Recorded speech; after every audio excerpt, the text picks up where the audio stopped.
thanks you guys for coming out. This is an awful time to be up on a Sunday morning. Yeah, I look at this as 3,400 hours Saturday, but okay. Okay, good morning.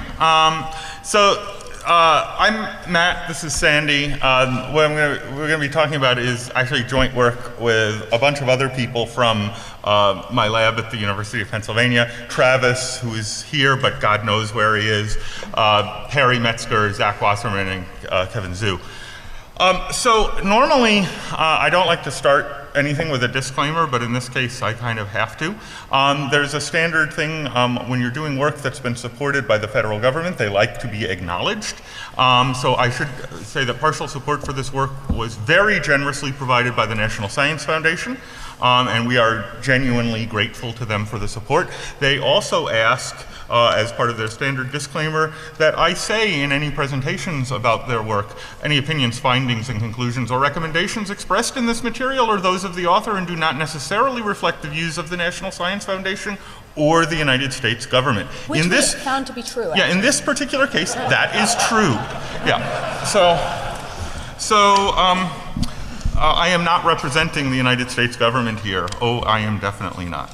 Okay, so what we're going to be talking about is some work that we first presented last year, although I'm going to talk about stuff that we haven't talked about before.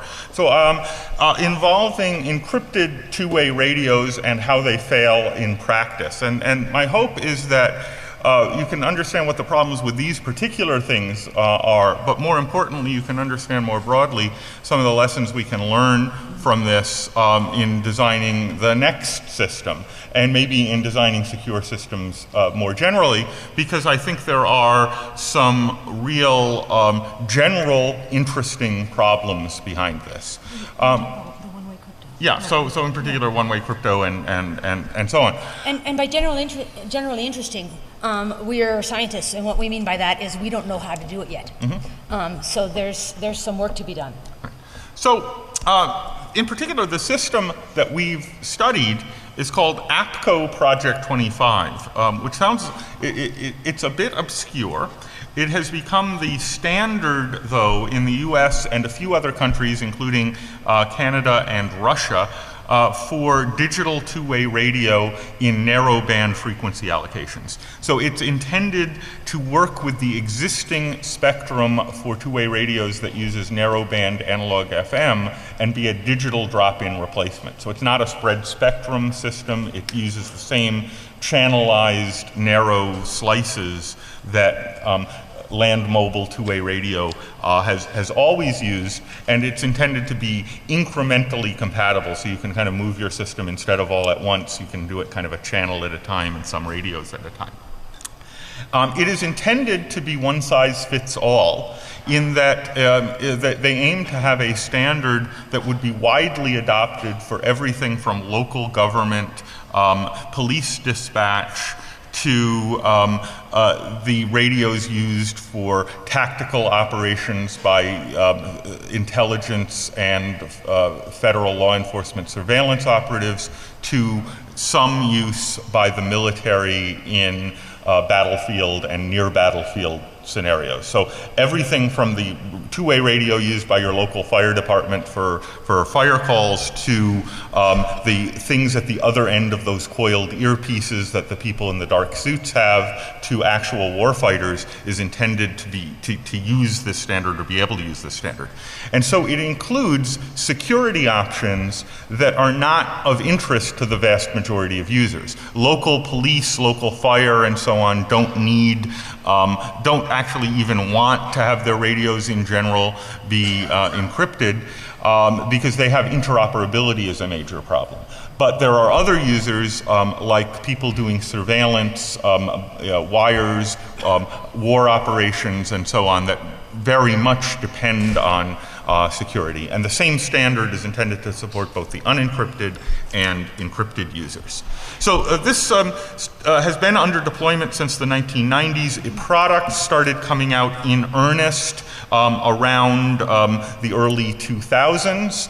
And the federal government has has become kind of the dominant user. So here's a typical walkie-talkie two-way P25 radio. It's kind of the latest generation of it. Here's the previous generation, which has gotten to the point that the goons here can use them for talking with each other. And here's the really cool retro 1980s telephone handset version of it, which is with the same a two-way radio hidden in it. Because it's a standard, there are multiple vendors. In the United States, Motorola is sort of the dominant vendor, particularly in the federal law enforcement sector. But there are about a dozen P25 vendors. The user interfaces, the protocols, and even to some extent the code base are pretty much standardized across vendors. This is actually an example where the standardization process has mostly worked. Usually, standards don't work, but here there's at least on the basic level a fair amount of actual interoperability. I went looking for pictures of things other than local law enforcement that are using this. So I found a couple of pictures. On the left is a picture from a New York Times story about Afghanistan. If you look closely on the warfighter in front's chest is strapped to a Motorola XTS 5000 radio, and if you zoom in on the picture, you can see that the crypto switch is in the on position. If you zoomed in really, really closely, and you knew what the switch meant, and you can figure out what the switch means. On the right is an official White House photo of the back of a Secret Service agent at a formal White House event, and you can see stuffed in the back of her evening gown is one of these radios. This is what's at the end of the coiled earpiece. If you zoom in really, really closely on this picture, you can see that the crypto switch is in the off position. There's a little push-to-talk button under her sleeve, and you'll also notice up in her sleeve is the push-to-talk button. So that's what's at the other end of those little coiled earpieces. So the protocol is intended to send traffic over narrowband voice channel, 12.5 kilohertz channel spacing, or 6.25 kilohertz in the second version of it. Essentially, it's a 9600 bit per second digital channel, with voice being the dominant feature, although not the only feature, using a vocoder called IMBE and in a later version AMBE, which provides actually surprisingly good quality audio at that bit rate. It's comparable to the audio quality that you get from narrowband FM radio, although it has different properties as it starts to fail under weak signals. The speech is basically divided up into 180 millisecond chunks that are encoded with a little bit of redundant metadata and error correcting codes around them. So essentially every 180 milliseconds you get a new voice frame that's sent out, and if you lose something within 180 milliseconds, you'll catch back up. Actually after 2 of these frames, so within 360. It's a broadcast model, so these are called two-way radios, but in fact they are one-way. This is a one-way protocol in that the sender makes all the decisions. They are broadcasting to anybody on the frequency. There are no handshakes. There are no sessions or any of the notions that we normally associate with a communications protocol that we might be building over something like the internet or over a high infrastructure system like the cellular telephone network. Here, essentially, the sender radio makes all the decisions. It's up to the receivers to stay in receive-only mode and figure out what the sender did. And so it relies on forward error correction as its error correcting mechanism, and also relies on the sender's security configuration to decide whether the crypto options are on. You don't negotiate with your receiver. So the security options, again, they are options. It is based entirely on symmetric crypto. There's no public key involved here at all. The model is very simple. There are a bunch of standardized ciphers, most recently AES. Originally, they standardized on DES. DES, and there's still a lot of DES users out there, though not in the federal sector. There are also some vendor proprietary ciphers involved. And we know how well they work. Right, but there's support for classified ciphers that can be kind of dropped in for military use, although not typically for federal law enforcement use. Even though they often are doing classified investigations, they don't have the NSA crypto radios typically within the United States. The traffic keys have to be loaded into the radio in advance, either with a key loading device that I'll show you in a second, or through a god-awful over-the-air rekeying protocol. Essentially, here are the important features of how the security model works. If you receive clear text, you always demodulate it. So on the receiving side, if you can receive clear text, you always demodulate and play it. If you receive ciphertext, you check and see if you have the key material in your radio. If you do have key material in your radio, you decrypt it and play the ciphertext. On the sending side, you have a switch typically configured on your radio, although it can be configured in other ways, that will switch between whether you're sending clear or sending encrypted, but that affects your outgoing traffic, not your incoming traffic.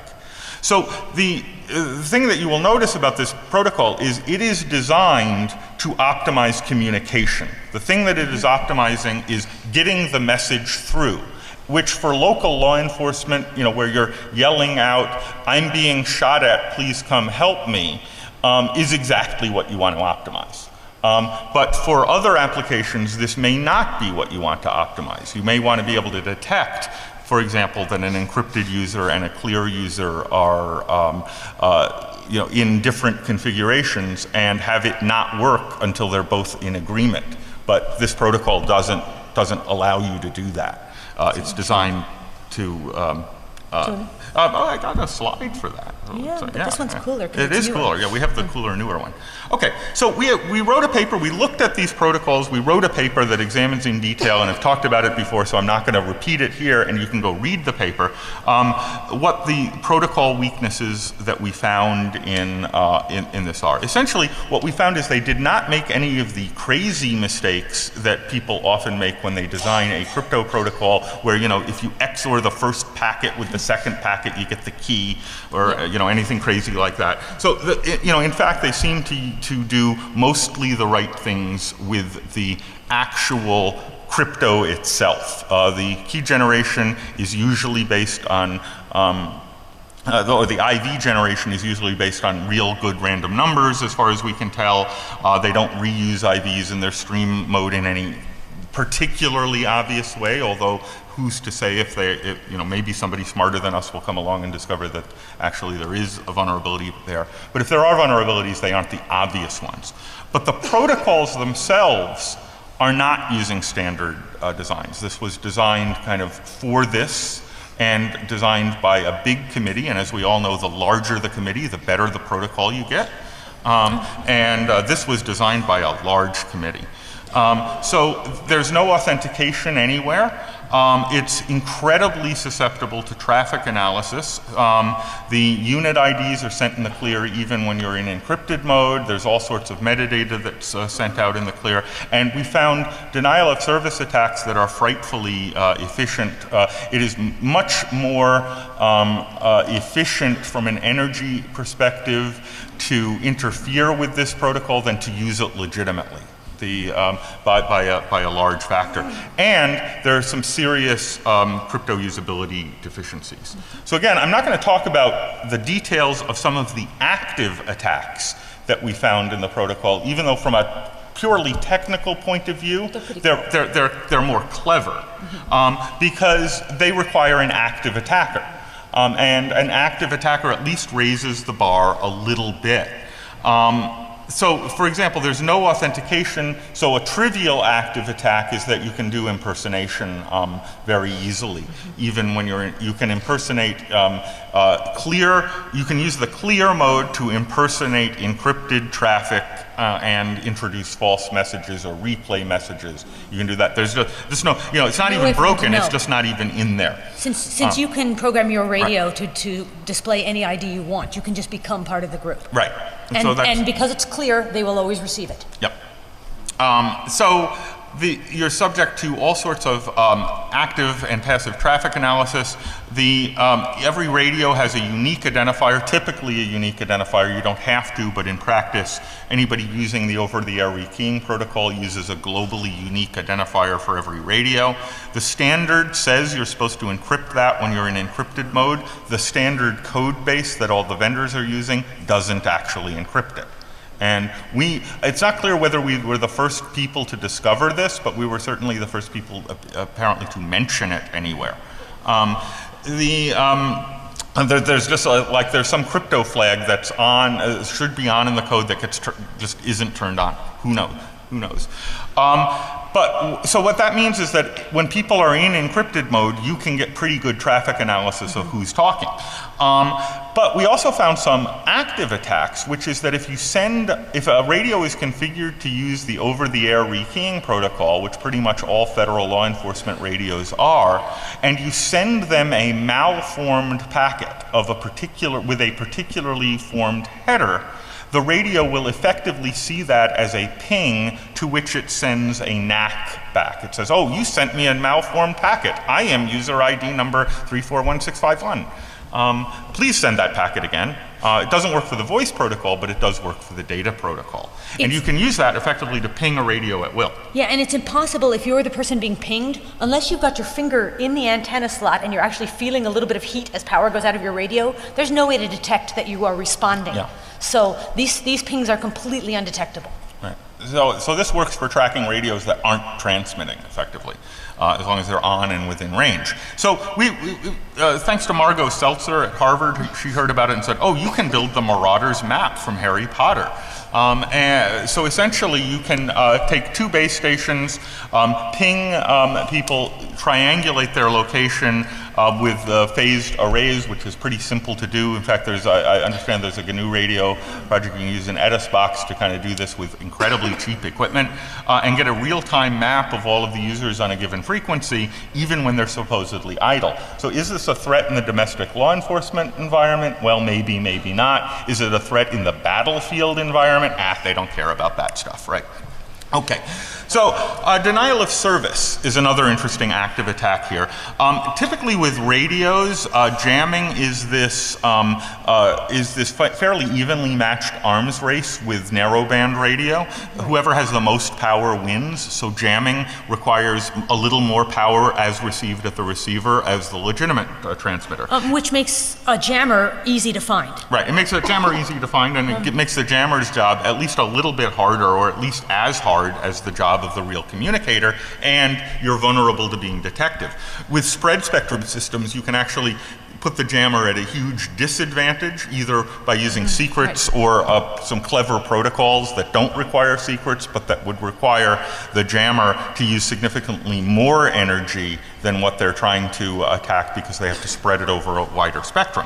P25 manages to invert that advantage profoundly because of the way they do error correcting codes. They got it so wrong. Yeah, so they use error correcting codes, which is good. It makes you more resistant to dropouts, but they error correct subfields of the transmission separately, which is, it turns out, bad. So at the beginning of every 1728-bit voice frame, there's a 64-bit frame that contains actually about 12 bits of real information that identifies that this is a voice frame. If you synchronize and jam this 12-bit expanded into 64-bit subframe, you can prevent the receiver from knowing what kind of frame it is, and they'll ignore the rest of it.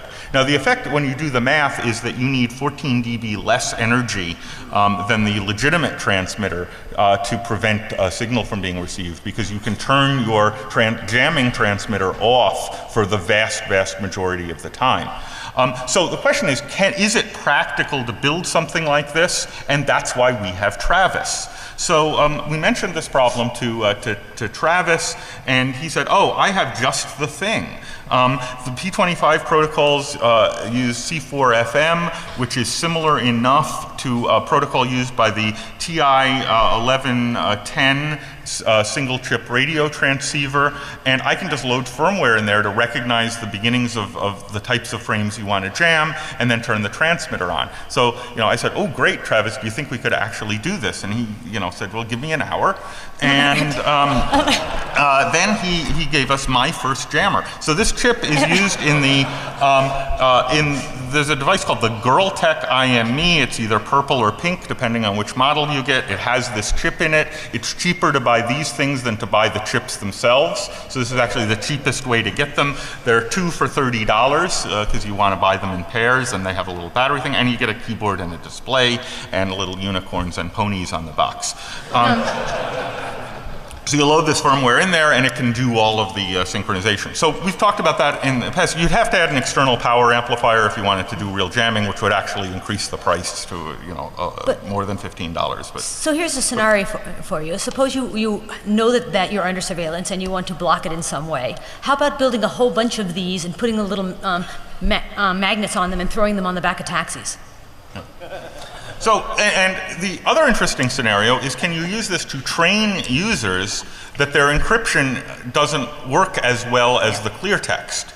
And so the interesting scenario is the selective jamming scenario, where you don't jam everything, you just jam the ones that you can't understand yourself and force them to switch to the clear mode, which is actually trivial to program because you have to read the transmissions in order to synchronize. So you can just look and see, well, what frame type is this? Is it an encrypted frame?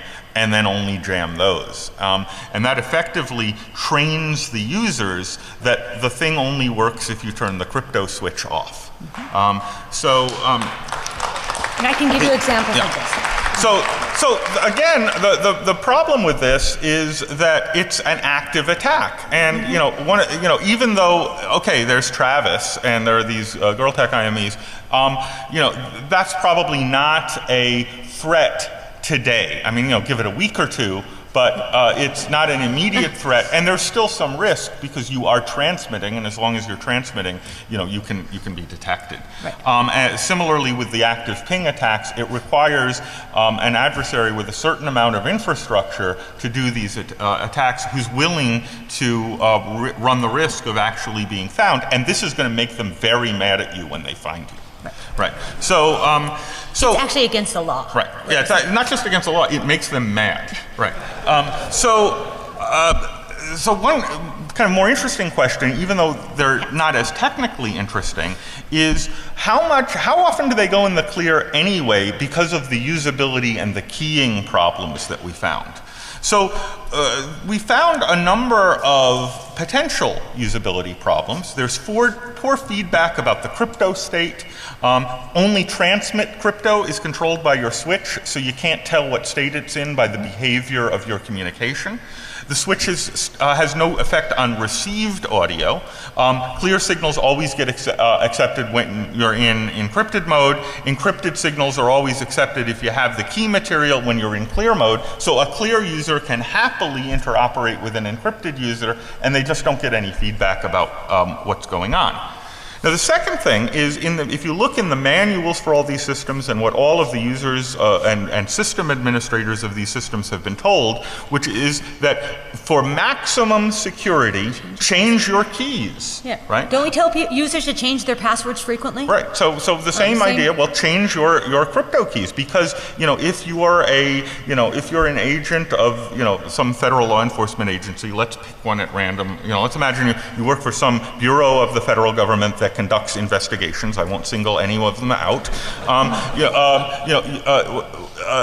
The agents do not get captured over enemy territory very often, but their keying practices are designed very much to make captured radios not be useful for very long.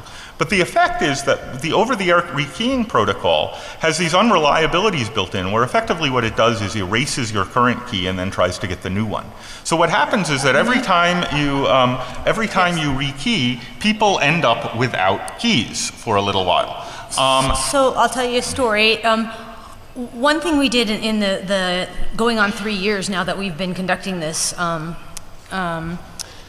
investigation, we have built a taxonomy of how many times we've heard them say X or Y. And I cannot tell you how many times after a particular day of the month, one particular agency says, oh, fuck, the rekeying didn't work. Right. And the other thing that we often hear as the first transmission that we hear in the clear is, okay, I just rekeyed. Yeah.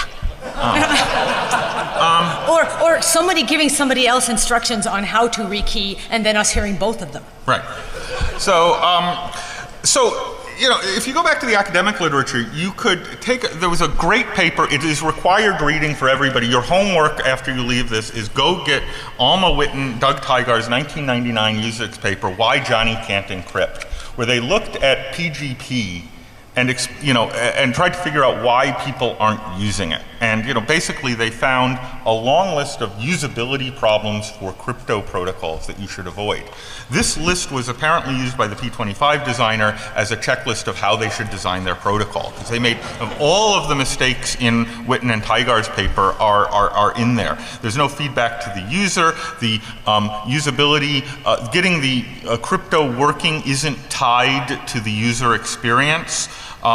There's little chance to notice or help. So let me just give you an example. Here's the Motorola XTS 5000 radio. Here's its configuration in the clear mode. Here it is in encrypted mode. Here it is in clear mode. Here it is in encrypted mode. You can certainly see the difference. The difference is... If we go back to our original picture of... Yeah, we zoomed in on these pictures. And look where their radios are. How are they going to tell anyway? Yep. Yeah. So that's the indication. Now, you can also get a beep to be configured if you're in clear mode. There's a crypto beep warning, but it's also it's the same beep as the channel is available beep when it's in the trunk signals, and the low battery beep when it's often people just are changing their batteries constantly to get rid of the beep, and if they're in encrypted mode. The trick is there's this little symbol, a 0 means one state and a 0 with a slash through it means the other state. There is disagreement among the user community about which means which. So back up to here. Yeah. Okay, what does that mean to you? To me, it means no, doesn't it? It means don't touch this. It means bad kitty, you're going to get smacked. Actually, it means to me air conditioning vent closed. Right. Fee, if you're into group theory. The null set. Yeah. It means goes to quiet if you're into language stuff. Right. So they have these. Yeah. So it's also. It means either open or closed is apparently the metaphor that you're supposed to understand that symbol with. So we made up hats that we've been giving out to feds and shirts, with the encryption. When I put this hat on, you can't understand. What word I'm saying? Yeah. Okay. We have a few of these for swag for good questions. Yeah. So. One of the problems is that keys are set to either expire or be rigorously enforced, because changing your keys is good. That causes people to go in the clear, though. There's no way to rekey the radios in the field. Even though there's a keypad on the radio, you can't actually use that to enter a key. You have to either use the over-the-air rekeying protocol or a key loading device. Here's the latest and greatest version. It'll load AES keys in it. You're told, keep this in your safe. Don't let this out in the field because it has keys in it. And so, people who are conducting a surveillance operation and so on don't have any chance of fixing a problem, even if they detect it. And they're ridiculously expensive, so every group only has one. Everything here is ridiculously expensive. Anyway. Yeah, these are government prices. And they require that you punch in about 64 buttons without making a mistake. And if you make a mistake, you have to start over. So, the active attacks are interesting, but they're probably, we found no evidence that the active attacks are actually being conducted by bad guys. We were interested, though, in the question of, well, how often do these passive problems result in unintended clear text? And besides that, we're lazy and passive attacks are much easier. Right.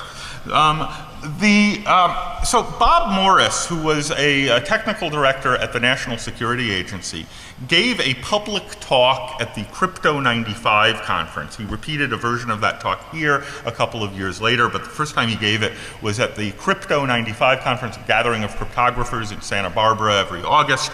We got him to give the keynote address, and he revealed the NSA's first rule of cryptanalysis, and we all got out our pens and papers and wrote it down because we thought we were going to be told something about, well, you use Gauss's formula here and do this.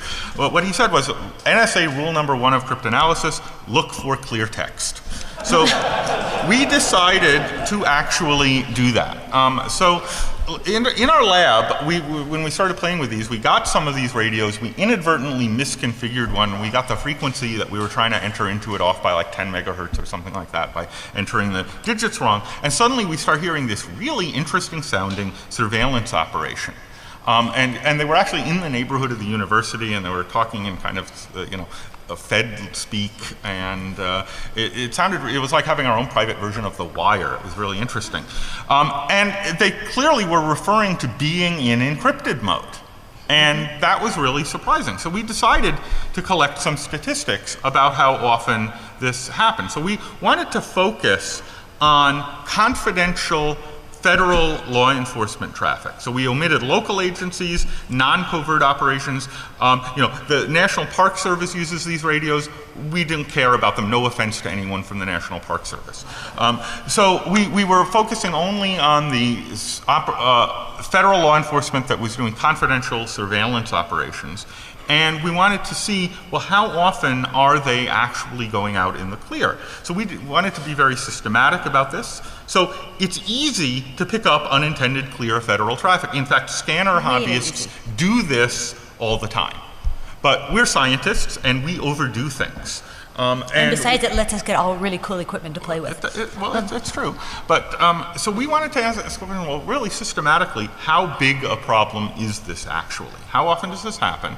Are these usability problems do these actually represent a serious problem? And we wanted to get data rather than anecdotes of, hey, we hear the feds from time to time. So we decided that the best thing to do would be to build our own little SIGINT network, and collect clear P25 content and the metadata in several cities, just like we were if we were a hostile intelligence service trying to find out what's going on and do this seriously. So please understand, there was a really good paper at RuxCon in Australia a year or two ago where they looked at the P25 radios and DES encryption. And of course, everyone knows DES is broken, and they showed how it's broken on these radios as well.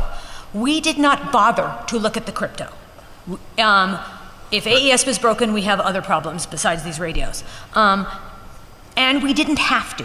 And why should you do any more work than you have to do? Right. We were just looking at clear text. Right, and even though we have Travis's camera, we don't want to use it. Right, not outside of the lab anyway. Right, we don't want to actually cause them any more harm than they've already got, because just the pure passive attacks are bad enough, or we wanted to find out at least how bad are they. So one problem is we wanted to build our own little NSA on the cheap, but we do not actually have the NSA's budget.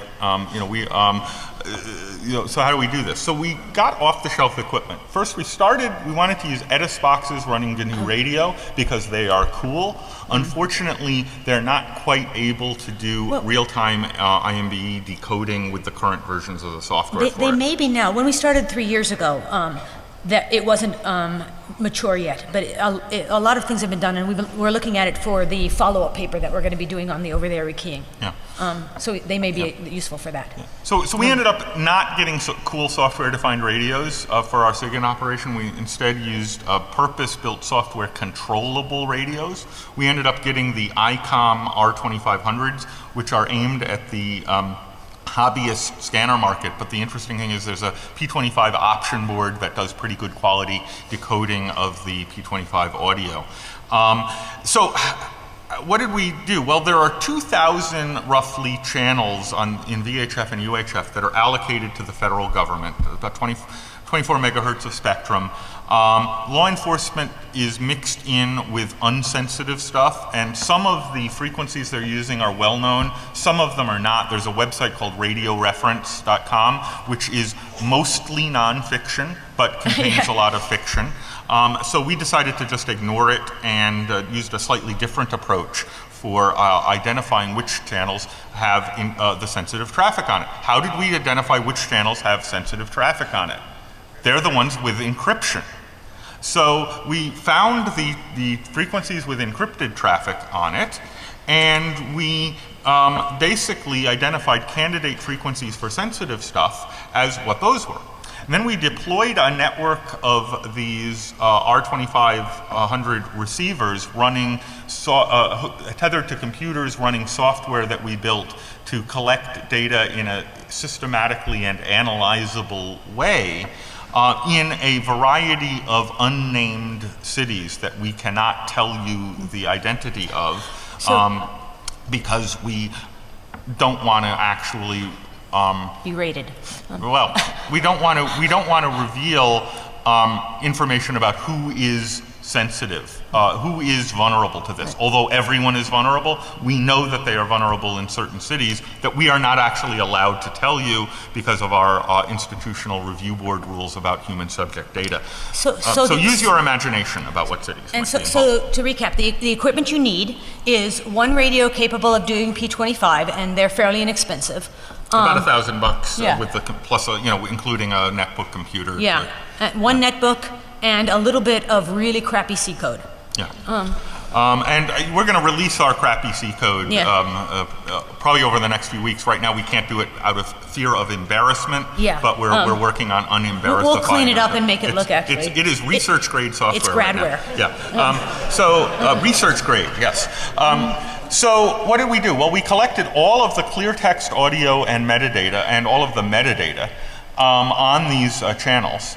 And what we found was that, in fact, most traffic is successfully encrypted, but about 30 minutes per day per city of traffic isn't encrypted. Now, there's high variance. It turns out this happens much more often during the normal work week than on weekends.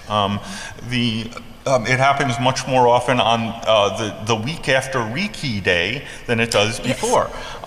When there's the larger the operation, the higher probability that there's some sensitive clear text going on.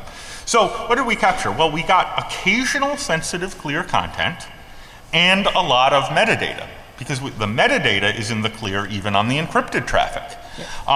We never found a case, never, where the metadata nobody was makes equipment that gets it right where they encrypt the metadata. And then we discovered that actually doing this systematically is incredibly powerful. Yeah. Traffic analysis, when you actually go to the trouble of collecting the data as opposed to just poking around and seeing what you're hearing, it allows you to take the stuff that you've gotten in the clear, which is only a tiny percentage of it, and use that to make really good inferences about what's going on in encrypted mode. And there have been books written about this. The Zendian problem book is sort of the classic text on this. This was an NSA course in traffic analysis where you get a little encrypted traffic and a lot of traffic you can't decrypt, and you're supposed to make inferences about what's going on. That stuff works. So you essentially can find out by looking at all of the metadata. You learn, well, what user IDs are associated with what agencies. We discovered that one agency that we will not identify, we found a list of offices of this agency, and each office of this agency was numbered. We found out that number was embedded in the user IDs that they have, so we can find out which office is actually doing an operation by looking at their IDs. And since they sometimes list the employees of various offices, then you find out who. Yeah. You can use when they go out in the clear, you learn a little bit who are their names, what are some of the operations that are going on. The best phrase to listen for is, "Okay, everyone, here's the plan." how sensitive is sensitive? So what we found included actually some of the most sensitive investigative data that the government handles. They talk, because they believe this is encrypted, they are much more direct about what's going on. They're not circumspect anymore. They don't speak in coded languages. It's not Agent 25, we're at location B. It's, hey, Fred. One group actually does use agent, and we can tell you which agency it is. We can tell you which agency it is by their banter. Everybody's got their own particular culture, and after listening for just a few minutes, you know who it is. And some of these guys, are really jokey. Some are really silly. Some things that go across the air are downright embarrassing. Can I tell you one story? The open mic stories are great. Yeah. Okay. So one time, one agent had her microphone open while she was on the telephone, arguing with her spouse about who ruined whose sister's wedding. And it went on for a long time. Apparently that agency didn't have the timeout timer configured on their radios. So that's sort of funny and embarrassing. But we also are getting things like, the name of the confidential informant. Whether or not there's a helicopter, what cars they're in, their tag numbers. Who they're following, what the person's following. We can give you some great tips on how to avoid surveillance. Yeah. It's kind of like looking at their cards. Yeah. So, mostly this is not classified traffic, but there are occasional protective details for, certain high-level executives of the federal government, some counterterrorism, some counterintelligence traffic.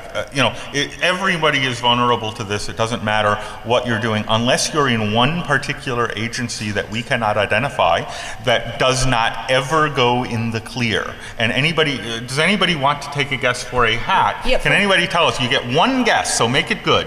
Who does not? You, sir. I want to say Secret Service. No. One more guess. Got them. Yeah. No. Not them either. No, you guessed already. You have to sit down. Somebody else's turn. Well, you were wrong anyway. What? Nope. Yeah. What? No. Yeah. All right, one last guess. Okay, yeah. Sorry, one last guess. U.S. Nope. Not Secret Service, not Coast Guard. No. Anyway, nobody ever guesses. Catch us in the ready room or in the Q&A afterward. Energy? No. Somebody got it. But somebody who said Postal Service? Postal. Come on up.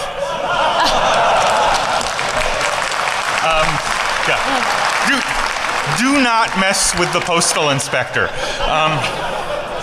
They are everywhere, and they're invisible. On the flip side of how funny or boring some of the stuff we've heard is, some of it has been scarily sensitive. And one thing that we have learned from listening to these people, whatever your belief about whether or not the laws that they are trying to enforce are good laws or bad laws, the people are doing their jobs, and they are very, very good at and very professional at doing their jobs. But damn it, they can't use the equipment right, and they can't use it right because it's designed in ways that make it difficult to use. One of our people working on this hadn't been playing with the radios for about 3 months, came back and couldn't remember which way the crypto switch went.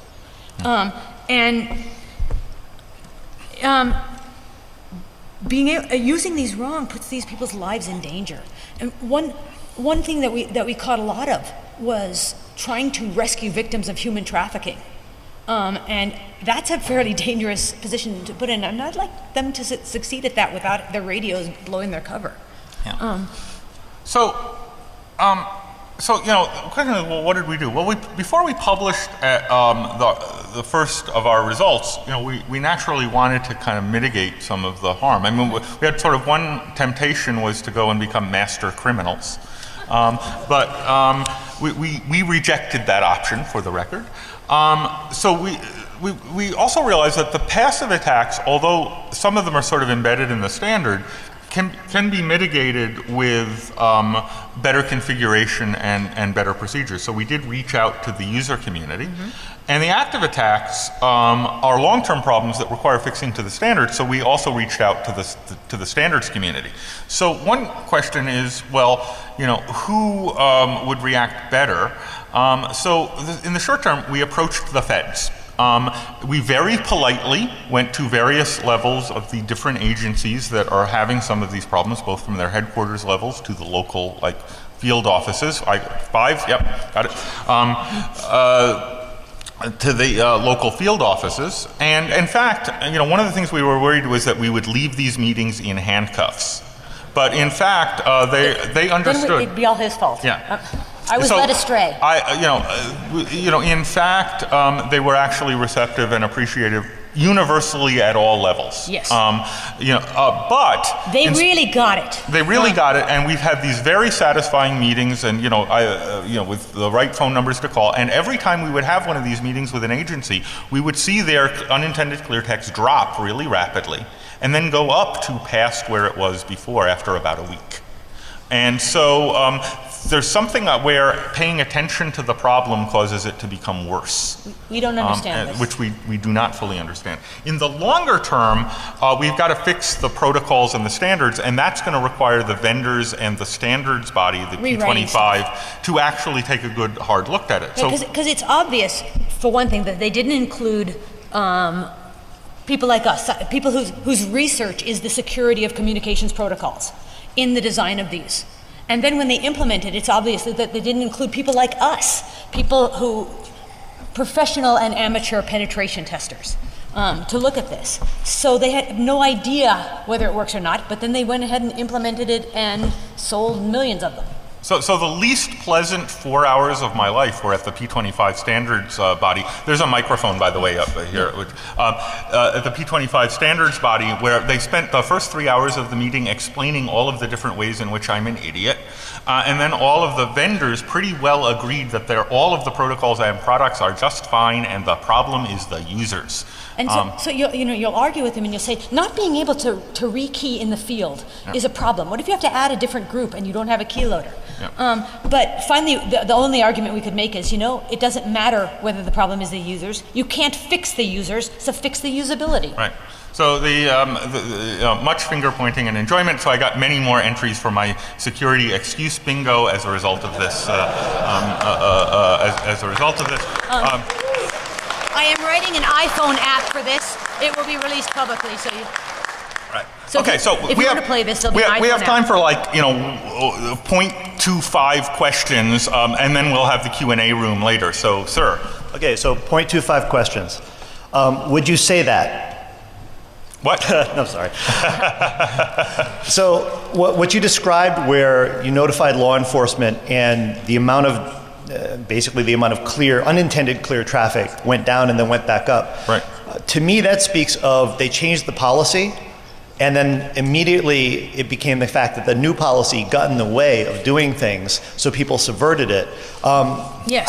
That's possible. And I think that's very probable. Yeah. So what I would ask is, how much insight have you been able to gain? And I don't know whether this could have been your interaction with law enforcement, could have been basically from reading the manuals and knowing how these things have to happen. How much insight did you gain into what sort of the obvious choices for policies and procedures around this would be? And do you have any suggestions or any insights? So we actually have a mitigation guide that as far as we can tell has not actually been implemented yet within the federal sector. So the immediate term problem was telling people, what they did was they told people, pay more attention to this, make sure the switch is in this position. And then they remember that for a week. After a week, what they remember is fiddle with the switches. Right. Right. Okay, so I think we're right up at the end, so speak quickly until we get the hook. Yeah. The question is on the jitters radio, that's the government standard. How does it compare to the P25, and is there any other cross vulnerabilities that we should worry about? Yeah, it's got a completely different set of issues. That it does not share any of the problems with this and has its own set of problems. Right. Yeah. And last one, go ahead. Oh, real quick, yeah. Thanks. Thanks, you guys, for coming out. This is an awful time to be up on a Sunday morning. Yeah, I look at this as 3,400 hours Saturday, but okay. Okay, good morning. I'm Matt, this is Sandy. What we're going to be talking about is actually joint work with a bunch of other people from my lab at the University of Pennsylvania. Travis, who is here, but God knows where he is, Perry Metzger, Zach Wasserman, and Kevin Zhu. So normally, I don't like to start anything with a disclaimer, but in this case, I kind of have to. There's a standard thing when you're doing work that's been supported by the federal government, they like to be acknowledged.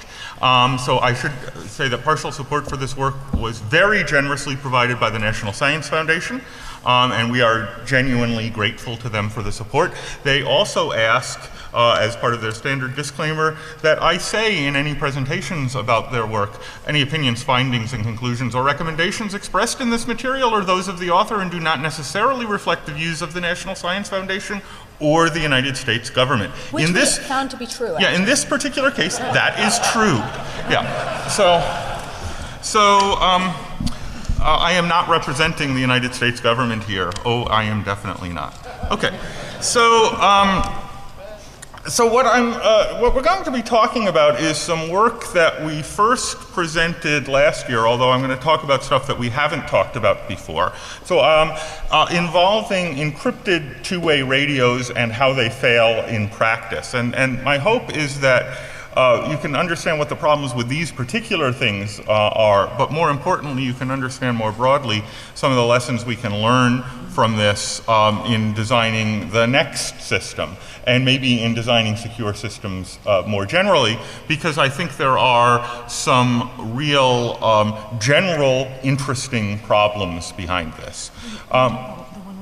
Yeah, so in particular one-way crypto and so on. And by generally interesting, we are scientists, and what we mean by that is we don't know how to do it yet. Mm-hmm. So there's some work to be done. So in particular, the system that we've studied is called APCO Project 25, which sounds, it's a bit obscure. It has become the standard, though, in the US and a few other countries, including Canada and Russia, for digital two-way radio in narrowband frequency allocations. So it's intended to work with the existing spectrum for two-way radios that uses narrowband analog FM and be a digital drop-in replacement. So it's not a spread spectrum system. It uses the same channelized narrow slices that land mobile two-way radio has always used, and it's intended to be incrementally compatible, so you can kind of move your system instead of all at once. You can do it kind of a channel at a time and some radios at a time.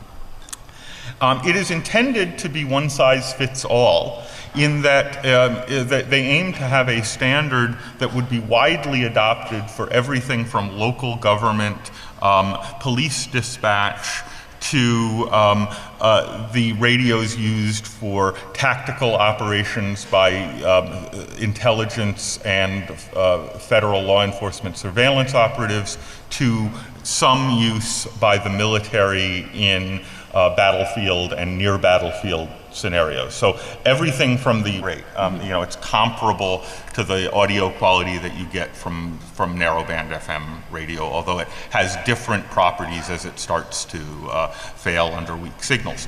The speech is basically divided up into 180 millisecond chunks that are encoded with a little bit of redundant metadata and error-correcting codes around them. So essentially every 180 milliseconds you get a new voice frame that's sent out, and if you lose something within 180 milliseconds, you'll catch back up. Actually after 2 of these frames, so within 360. It's a broadcast model, so these are called two-way radios, but in fact they are one-way. This is a one-way protocol in that the sender makes all the decisions. They are broadcasting to anybody on the frequency. There are no handshakes. There are no sessions or any of the notions that we normally associate with a communications protocol that we might be building over something like the internet or over a high infrastructure system like the cellular telephone network. Here, essentially, the sender radio makes all the decisions. It's up to the receivers to stay in receive-only mode and figure out what the sender did. And so it relies on forward error correction as its error correcting mechanism, and also relies on the sender's security configuration to decide whether the crypto options are on. You don't negotiate with your receiver. So the security options, again, they are options. It is based entirely on symmetric crypto. There's no public key involved here at all. The model is very simple. There are a bunch of standardized ciphers, most recently AES. Originally, they standardized on DES, and there's still a lot of DES users out there, though nowadays are pretty much standardized across vendors. This is actually an example where the standardization process has mostly worked. Usually, standards don't work, but here there's at least on the basic level a fair amount of actual interoperability. I went looking for pictures of things other than local law enforcement that are using this. So I found a couple of pictures. On the left is a picture from a New York Times story about Afghanistan. If you look closely on the warfighter in front's chest is strapped to a Motorola XTS 5000 radio, and if you zoom in on the picture, you can see that the crypto switch is in the on position. If you zoomed in really, really closely, and you knew what the switch meant, and you can figure out what the switch means. On the right is an official White House photo of the back of a Secret Service agent at a formal White House event, and you can see stuffed in the back of her evening gown is one of these radios. This is what's at the end of the coiled earpiece. If you zoom in really, really closely on this picture, you can see that the crypto switch is in the off position. So there's a little push-to-talk button under her sleeve, and too. yeah, you'll also notice up in her sleeve is the push-to-talk button. So that's what's at the other end of those little coiled earpieces. So the protocol is intended to send traffic over narrowband voice channel, 12.5 kilohertz channel spacing, or 6.25 kilohertz in the second version of it. Essentially, it's a 9600 bit per second digital channel, with voice being the dominant feature, although not the only feature, using a vocoder called IMBE, and in a later version AMBE, which provides actually surprisingly good quality audio at that bit. Two-way radio used by your local fire department for fire calls, to the things at the other end of those coiled earpieces that the people in the dark suits have, to actual warfighters, is intended to use this standard, or be able to use this standard. And so it includes security options that are not of interest to the vast majority of users. Local police, local fire, and so on don't actually even want to have their radios in general be encrypted, because they have interoperability as a major problem. But there are other users, like people doing surveillance, wires, war operations, and so on, that very much depend on security. And the same standard is intended to support both the unencrypted and encrypted users. So this has been under deployment since the 1990s. A product started coming out in earnest around the early 2000s. And the federal government has become kind of the dominant user. So here's a typical walkie-talkie two-way P25 radio. It's kind of the latest generation of it. Here's the previous generation, which has gotten to the point that the goons here can use them for talking with each other. And here's the really cool retro 1980s telephone handset version of it, which is with the same a two-way radio hidden in it. Yeah. Because it's a standard, there are multiple vendors. In the United States, Motorola is sort of the dominant vendor, particularly in the federal law enforcement sector. But there are about a dozen P25 vendors. The user interfaces, the protocols, and even to some extent the code base